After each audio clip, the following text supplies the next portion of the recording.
আসসালামু আলাইকুম। আজকে আমি তৈরি করব খুবই মুচমুচে আর খুবই রসালো মজাদার খাস্তা খাজা। এই রেসিপিটা এত সহজভাবে তৈরি করা যায় যে কেউ এই রেসিপিটা তৈরি করে নিতে পারে। এটা খেতেও হয় অনেক বেশি মজার। তো চলুন দেরি না করে এই রেসিপিটা শুরু করা যাক। তার জন্য এখানে একটা বাটির মধ্যে নিয়েছি 2 কাপ ময়দা, আর দিয়ে দেবো 2 চামচ ঘি, আর দিয়ে দেবো 2 চামচ তেল। তো আপনারা সম্পূর্ণটাই ঘি দিয়েও করতে পারেন। আর দিয়ে দেবো স্বাদ মতো লবণ। এখানে আমি হাফ চামচ মতো লবণ দিয়ে দিলাম। এবার সবগুলোকে খুব ভালোভাবে মিশিয়ে নেব। ময়দাটা কিন্তু খুব ভালোভাবে ময়ানটা করে নিতে হবে। তো খুব ভালোভাবে ময়ান করে নেওয়া হয়ে গেছে। এবার অল্প অল্প করে পানি দিয়ে একটা ডো তৈরি করে নিতে হবে। একসঙ্গে কিন্তু বেশি পানি দেওয়া যাবে না, অল্প অল্প করে পানি দিতে হবে আর একটা ডো তৈরি করে নিতে হবে। তো ডোটা আমার হয়ে গেছে। এবার সবশেষে হাতে একটু সাদা তেল লাগিয়ে নিয়ে উপরে একটু লাগিয়ে দিতে হবে। এবার এটাকে 10 মিনিটের জন্য ঢাকা দিয়ে রেখে দেব। অন্য এখানে কড়াই নিয়েছি, আর কড়াইয়ের মধ্যে দিয়ে দিলাম 1 কাপ চিনি, আর দিয়ে দেবো 1 কাপ পানি, দুটো দিয়ে দেবো এলাচ। এবার আমি চিনি শিরাটা তৈরি করে নেব। চিনি শিরাটা 5 থেকে 6 মিনিট জাল করলেই কিন্তু চিনি শিরাটা রেডি হয়ে যায়। তো এখানে আমার 5 থেকে 6 মিনিট জাল করে নেওয়া হয়ে গেছে, আর চিনি শিরাটাও রেডি হয়ে গেছে। সবশেষে দিয়ে দেবো লেবুর রস। আমি খুব বেশি নয়, সামান্য পরিমাণে একটু লেবুর রস দিয়েছি, যাতে চিনি শিরাটা আবারও জমে না যায়। তো চিনি শিরাটা আমার রেডি হয়ে গেছে। এবার আমি চুলাটা বন্ধ করে দেব। এবার যে ময়দাটা আমি মেখে রেখেছিলাম, সেখান থেকে আমি বেশ মিডিয়াম সাইজ করে আমি লেচি কেটে নেব। এবার লেচি কেটে নিয়ে একটা একটা করে লেচি নিতে হবে, আর ময়দা দিয়ে খুব পাতলা করে বেলে নিতে হবে। খুব বেশি কিন্তু মোটা করা যাবে না, একদম পাতলা করে বেলে নিতে হবে। সবগুলো রুটি কিন্তু আমি বেলে নিয়েছি। এবার একটা করে রুটি নিতে হবে, আর রুটির ওপরে চারিদিকে খুব ভালোভাবে তেল লাগিয়ে নিতে হবে, আর তার উপরে দিয়ে দিতে হবে শুকনো ময়দা ছড়িয়ে দিতে হবে, আর হাতের সাহায্যে খুব ভালোভাবে চারিদিকে ছড়িয়ে দিতে হবে। এবার উপরে আর একটা রুটি দিয়ে দিতে হবে।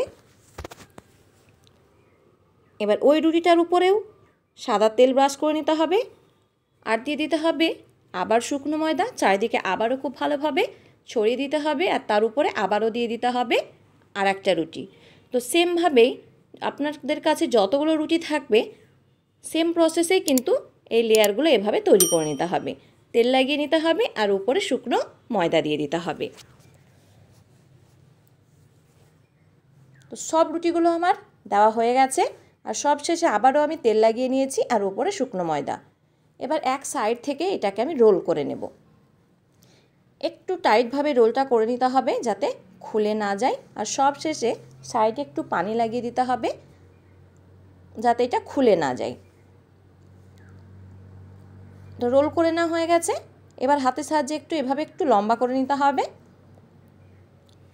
এবার খাজাগুলোকে কেটে নিতে হবে, ছোট বড় আপনাদের যেটাই পছন্দ হবে সেইভাবে আপনারা কেটে নেবেন। এখানে আমি মিডিয়াম সাইজ করে কেটে নিয়েছি।